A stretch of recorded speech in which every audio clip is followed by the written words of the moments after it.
I'm Joel Hargis with the Florida Aviation Network. Today we have a special show, something we really don't get the opportunity to do very often, and I'm pretty excited about it. Today we have the expert with us, and we are going to talk about the history of aviation in Central Florida.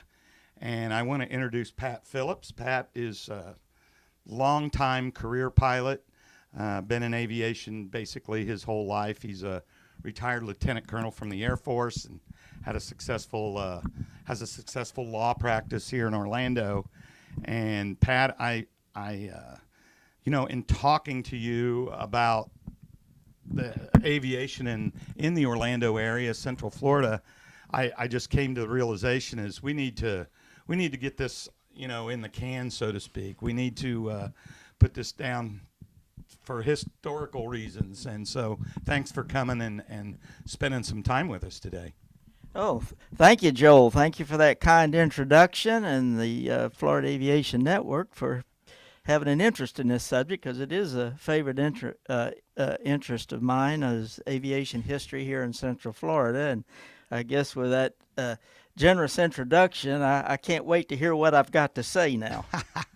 Well, so I know, and we've talked about this, your family, your dad, your grandfather have been in aviation in this area, from the beginning pretty much. So let's just go right there.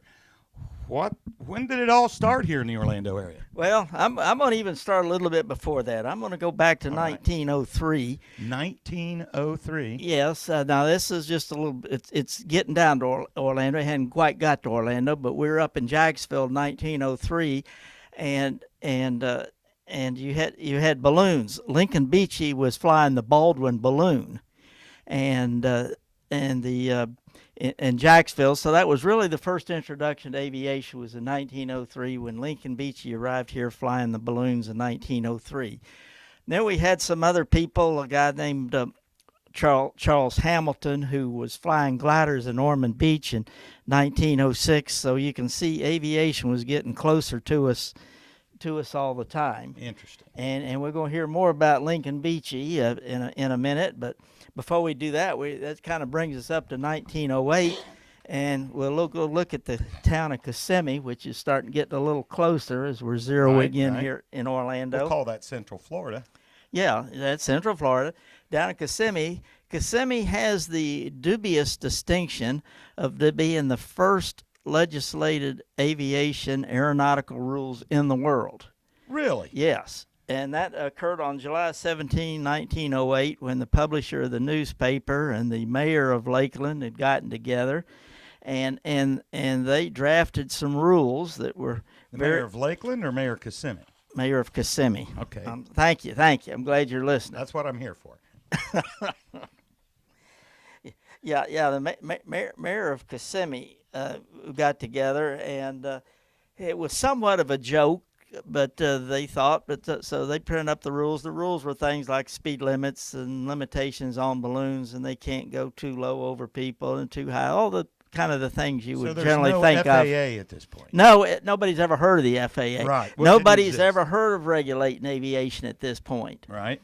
Well, what they did, it got worldwide acclaim. I mean, people all over the world found out about it, and they became interested in it. These are a lot of foresight, and as they're mostly thinking about the balloons that they've been flying up there in Jacksonville. But it was coming our way, so they wanted to be prepared for it with some regulations. So that's where they got the distinction of being the first regulated aviation rules. Now, in 1908. Yeah, now some people will say, well, it's really not significant because the city council never passed the regulation.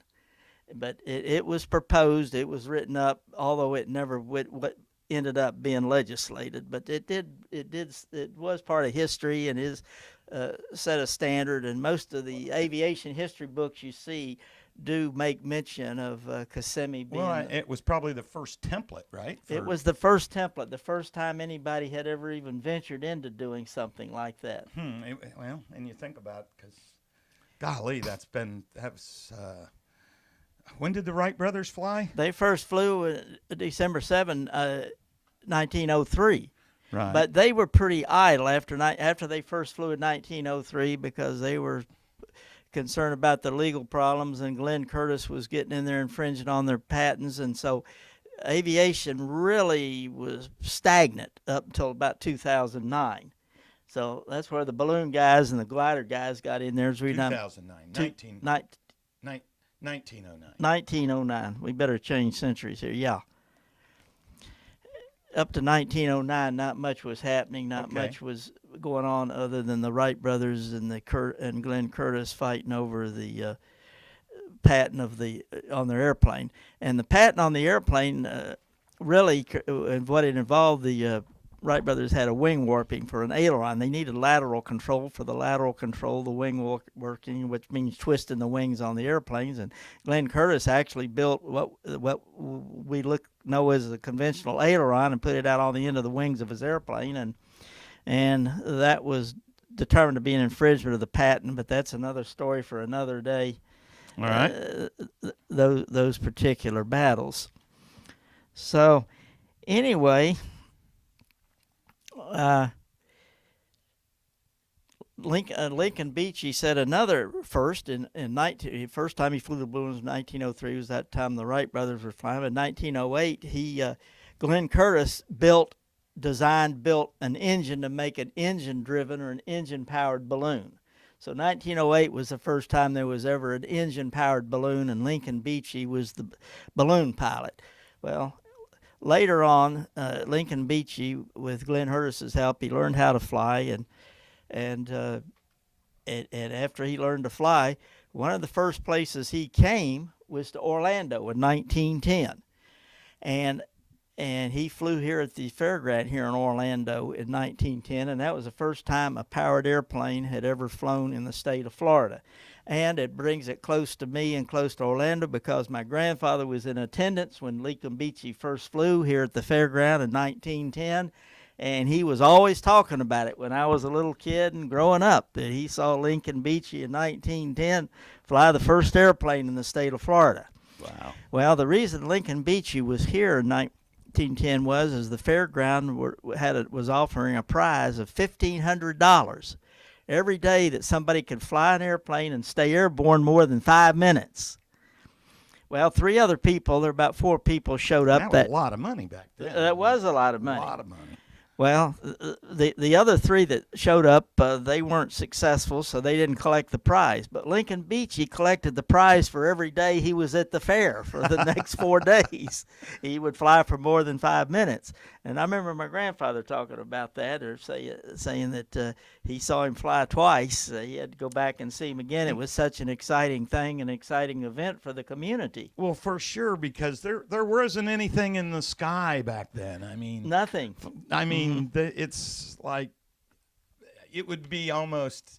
I mean, it's hard to even relate it to how we live in modern day, right? I mean, just the looking up and there's something flying in the sky. I mean, it would be drive people kind of crazy a little bit. I mean, like, wow. Well, even an engine-driven balloon was a big deal. Before that, for sure. They didn't have any real power that could drive them, and that's how Glen Curtis really excelled, was in his engine development, engine business, and did end up building a good airplane, which Lincoln Beechey was flying. And then after Lincoln Beechey finished at the fairground in Orlando, he went to the fairground in Tampa. He went straight from here to Tampa and did his demonstration in Tampa. There's no record as to whether they were offering a prize or not, but Wow. He did end up going over there, and then he was the first person to fly an airplane publicly at night. So that was the first time night flight in the whole world at that point. At least it was publicly witnessed and acknowledged. Right. Okay.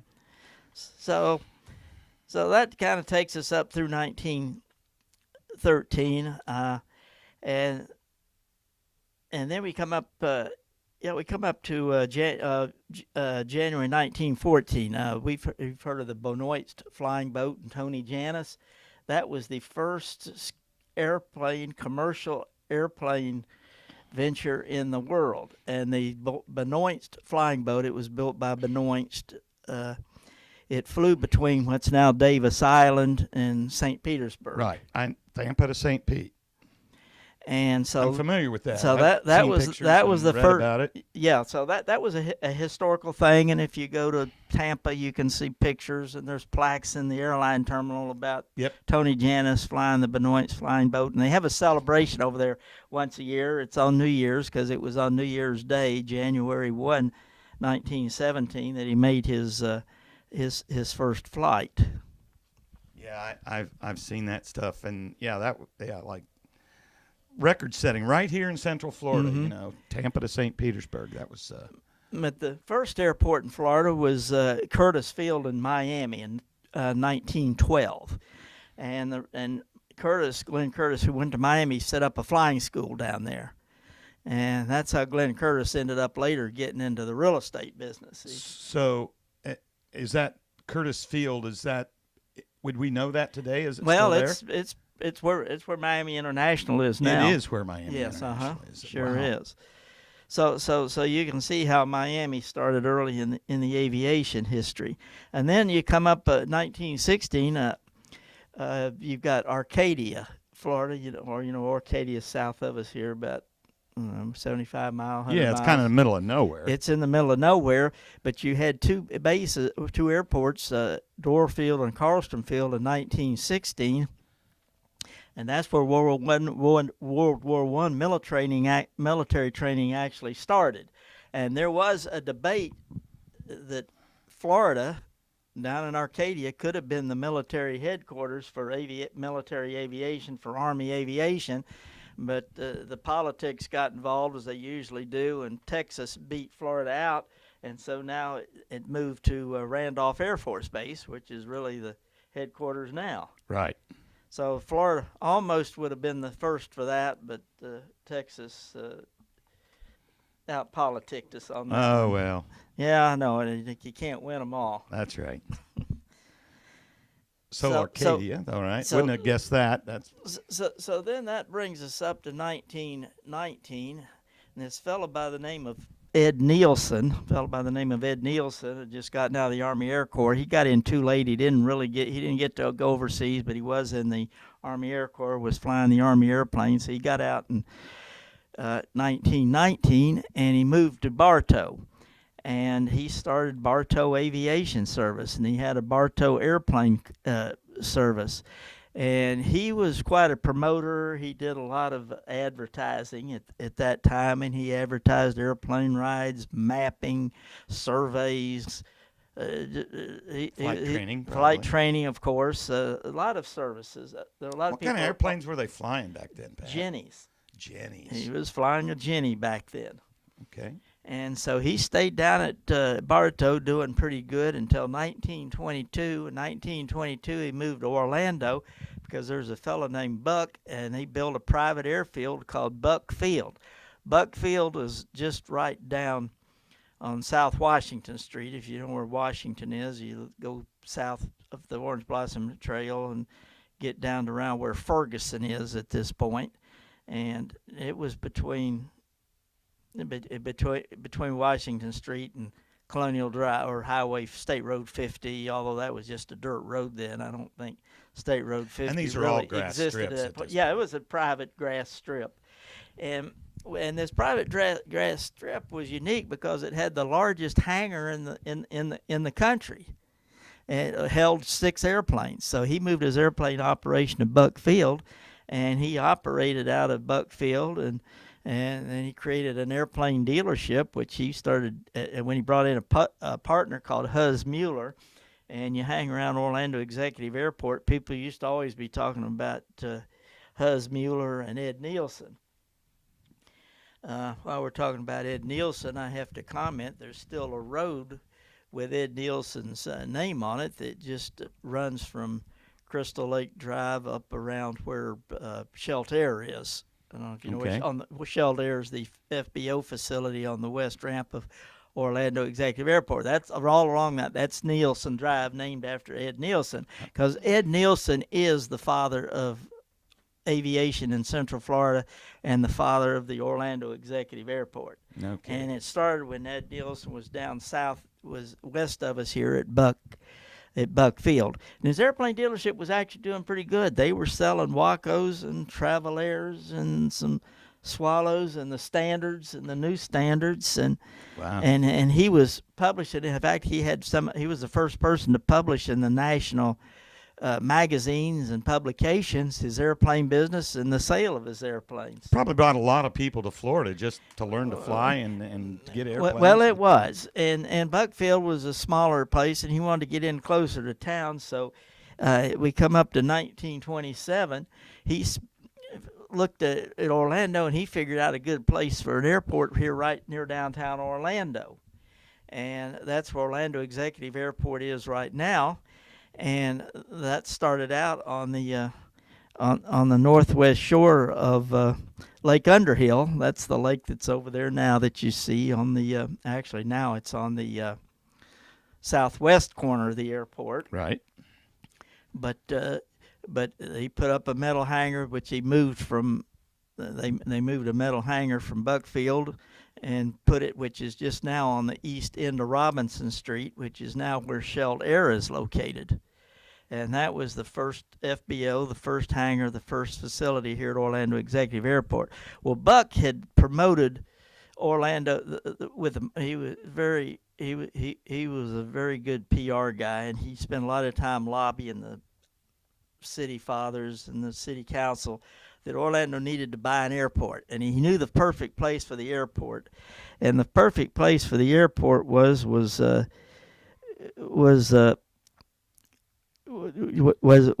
here. In fact, it was kind of like Phillips Park, where Lake Underhill was the highest lake in the Central Florida area, and it was the Orlando water supply.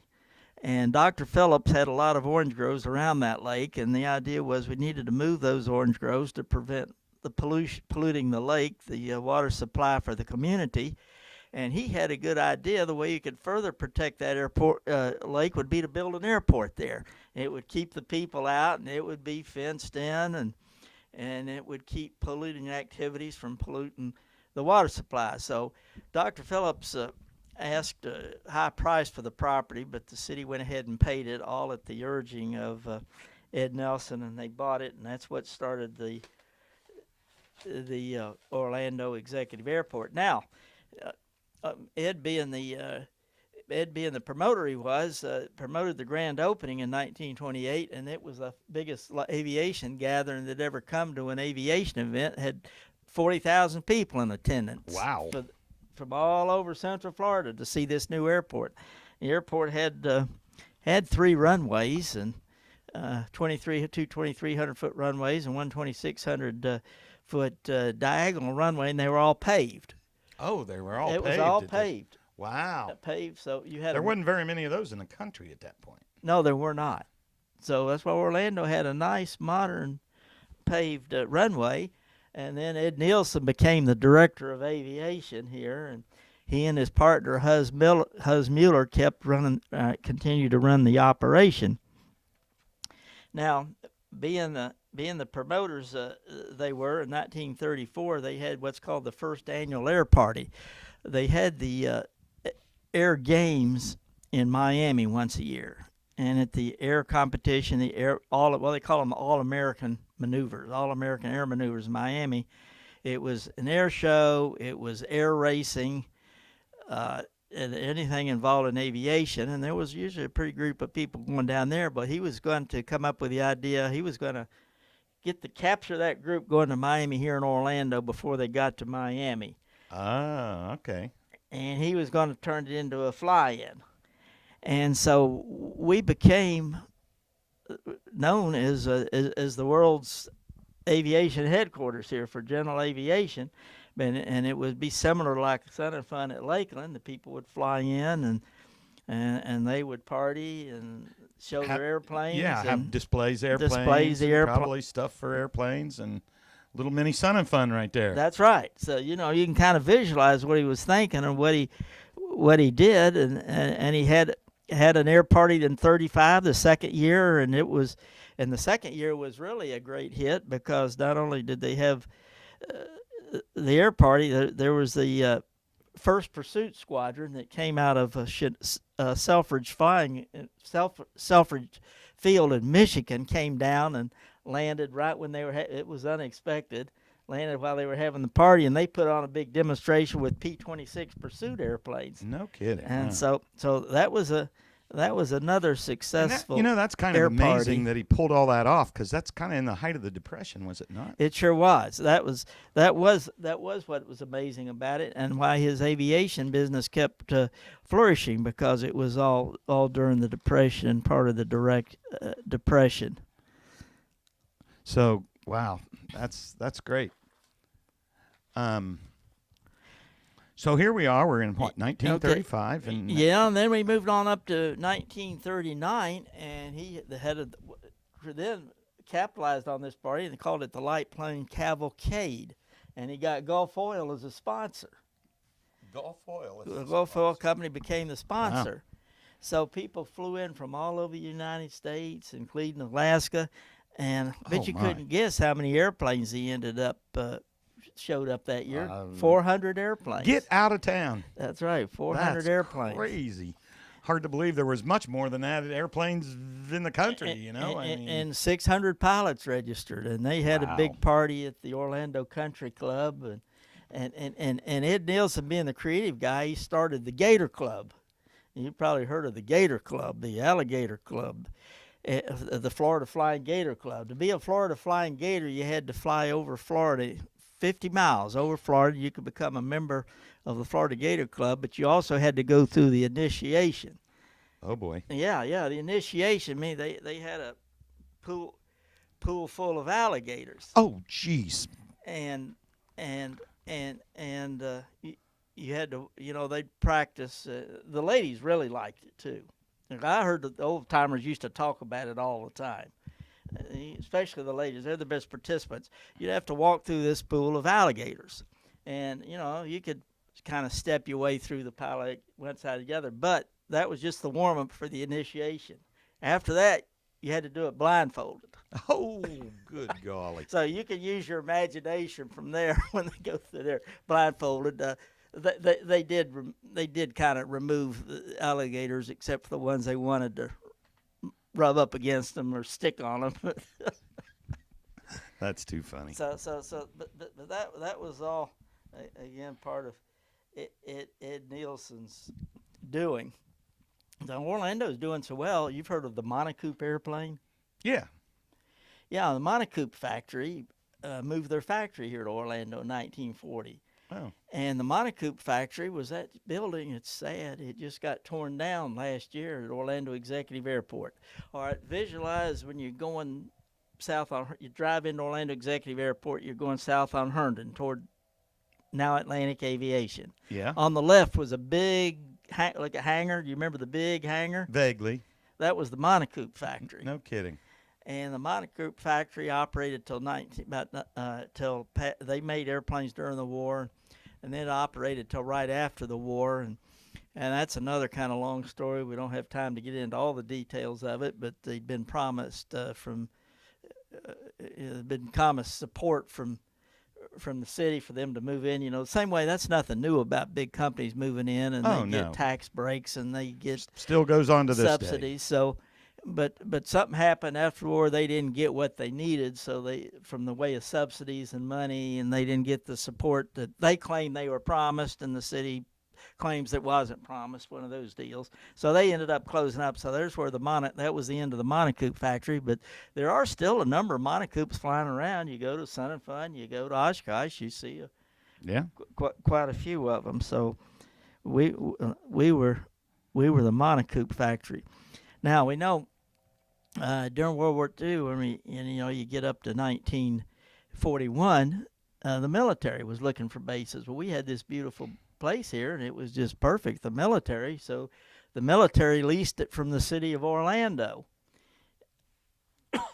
and took it over for a military base, a military facility. And they had some major at the Orlando Air Force, it was then called Orlando Air Force Base, had some major training facilities and major tactical planning bases, and this also was an all-weather flight training base. And So it was a Well, and it's interesting to this day, more people learn to fly in Central Florida than anywhere else in the world. that's correct. I mean, between Embry-Riddle, I mean, we have so many flight schools here in Central Florida, and it's weather and terrain. But yeah, we if you want to learn to fly, I mean, people from all over the world to learn to fly here in Yes, Central they Florida. do. So, well, the military found that, the Army Air Yep, Corps. So of course. it was a great place. So it was operated as an active training facility, and then after the war, it was continued to be operated as a Army reserve. So it was a reserve facility all the way up through the late 50s. So, in Central Florida during the war, that Orlando executive was big, Well, it was Orlando Municipal Airport then. right? And then at some point, when did McCoy Field? All right, that kind of segues into what I was going to mention McCoy, because in 1940, when the Orlando Municipal Airport the military took it over, Orlando needed another airport, so they started building an airport about 15 miles south of town, and that was the community of Pine Castle. And it was called Pine Castle, but then the military, it was a lot of room out there, so they built some very long runways, and the military took it over after it was built and continued to use it, and it was Pine Castle Army Airfield, but then later on became Pine Castle Air Force Base, named after the community. And they had B-29 stationed out there, because I remember a lot of the guys hanging around the airport that were B-29 pilots in World War II, and they were doing they were instructors. So it was Pine Castle Air Force Base. No kidding, I never knew that.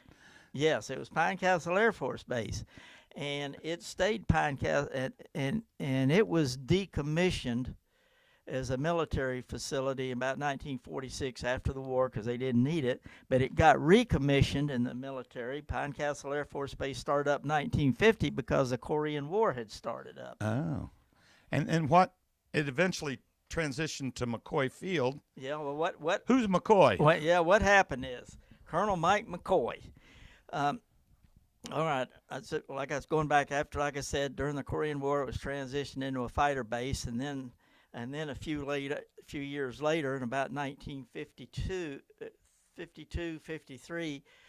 It was turned into a SAC base, Strategic Air Command base, and had B-47s. The first B-47s Really? were stationed out there, and the B-47s coming up to about 1956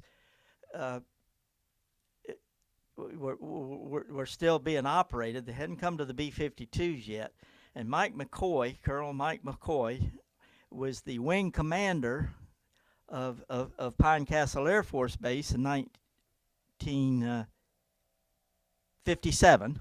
Let me get the year right. 1957. And when he was a commander of the Air Force Base, they were having some military maneuvers, and they were having a competition with the Allies, and people came in here from all over the world, England and France, and had to be part of a bombing competition. Well, Colonel McCoy took several of the commanders. He was going to give them a demonstration in the B-47, and the B-47 had just They just developed a maneuver for the bomb toss. The bomb toss consisted of a half loop, do a loop, come down the backside, roll out like a Cuban 8. But when you're coming up the backside, it was a nuclear weapon. It would throw it out away from the airplane. The bomb would be going one direction, the airplane would be going the other, and it looked like it was a pretty effective way to deliver nuclear weapons. Well, Colonel McCoy was out demonstrating that. This was in 1957. He took with him several of the commanders of the other Allied forces, and they were right out over Rosemont. I don't know if you know where Rosemont is, on Sure. the way up to Apopka. Right. That was all a big open field at that point, all clear area. And somehow he got going a little faster than he should have coming down. And this is the story that was always told.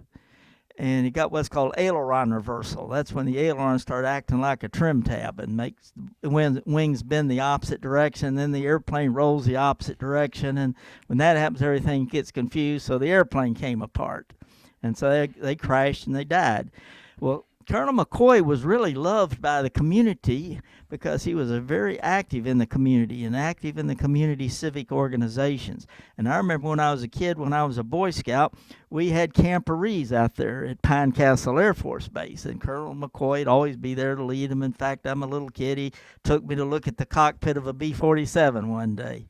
Wow, that's a great story. But so he died, and it was a big loss to the community. It was a shocking thing to the community. And so then next year, 1958, the name was changed to McCoy Air Force Base. And so that's why it's been henceforth that, like I say, that didn't happen until 58.